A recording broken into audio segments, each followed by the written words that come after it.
Goa police के लिए ये बहुत अच्छा डिसीजन है। गोवा पुलिस इस डिसीजन का स्वागत करती है और मैं गोवा पुलिस की तरफ से आदरणीय मुख्यमंत्री जी को आभार व्यक्त करता हूँ। ये बहुत ज़रूरी था क्योंकि यहाँ पर टूरिस्ट इन्फ्लक्स बहुत बढ़ गया है, पहले से अर्बनाइजेशन बढ़ गया है, एम्प्लॉयमेंट अपॉर्चुनिटीज़ यहाँ बहुत ज़्यादा है, इसलिए माइग्रेशन यहाँ पे हुआ है, काफ़ी लोग हैं, इंडस्ट्रीज़ काफ़ी आ गई हैं।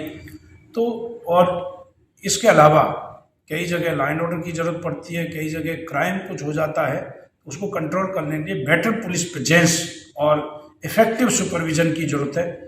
पब्लिक जो है, क्योंकि कई जगह इतनी दूर से वो एसपी के पास नहीं जा पाते, और एसपी जो है, दोनों एसपी हैं एक्चुअली हेडक्वार्टर्स में बहुत बिजी रहते हैं, जैसे नॉर्थ गोवा का, साउथ गोवा का बिजी हैं, तो उस वजह से कुछ एरियाज़ हैं वो नेगलेक्ट हो रहे थे, वहाँ की पुलिस प्रेजेंस प्रॉपर नहीं हो पा रही थी क्योंकि अर्बनाइजेशन बहुत बढ़ गया, ट्रैफिक बहुत बढ़ गया। तो ये सारी चीज़ देखते हुए और जो आदरणीय मुख्यमंत्री जी ने घोषणा की है ये बहुत अच्छी है। इससे बेटर पुलिसिंग होगी, बेटर सुपरविजन होगा और पुलिस प्रेजेंस ज़्यादा होगी, और यहाँ पर जो भी टूरिस्ट आएगा वो अपने आप को महसूस करेगा, सुरक्षित महसूस करेगा, क्योंकि हमारा काम है कि यहाँ पे कोई भी आए वो आराम से यहाँ से ये सुरक्षित महसूस करे और एक पीसफुल स्टेट की इमेज है गोवा की, वो मेंटेन रहे। कितना सुरक्षा रहेगा गोवा?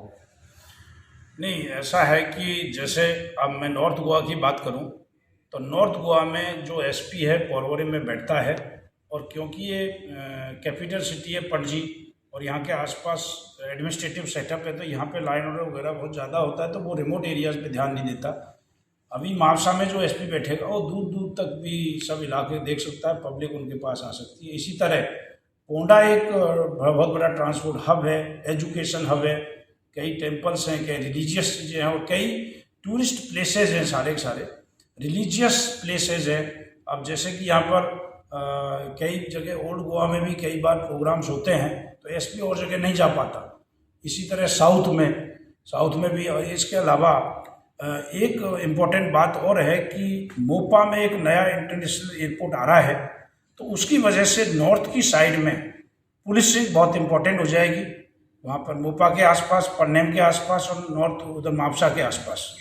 तो उस वजह से जो एसपी जो यहाँ का है नॉर्थ गोवा का, वो नहीं देख पाता, इसलिए हमने किया। और टूरिस्ट बेसिकली जो टूरिस्ट आता है, पूरा का पूरा गोवा ऐसा है कि टूरिस्ट प्लेस है, कोई ऐसी जगह नहीं है कि टूरिस्ट प्लेस नहीं है, इतनी यूनिक ब्यूटी है।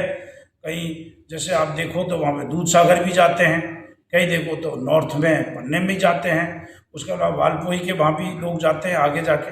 तो सभी जगह आप देखो, साउथ में कानकोना जाते हैं, तो इतने बड़े बड़े एरियाज़ हैं, और एक एसपी जो डिस्ट्रिक्ट का होता था वो नहीं देख पाता, तो इसलिए 2 एसपी हमने एडिशन किए हैं। मुख्यमंत्री जी ने, माननीय मुख्यमंत्री जी ने घोषणा की है, तो ये इसीलिए ये सब चीज़ ध्यान में रख के किया, उससे बेटर पुलिसिंग हो जाएगी।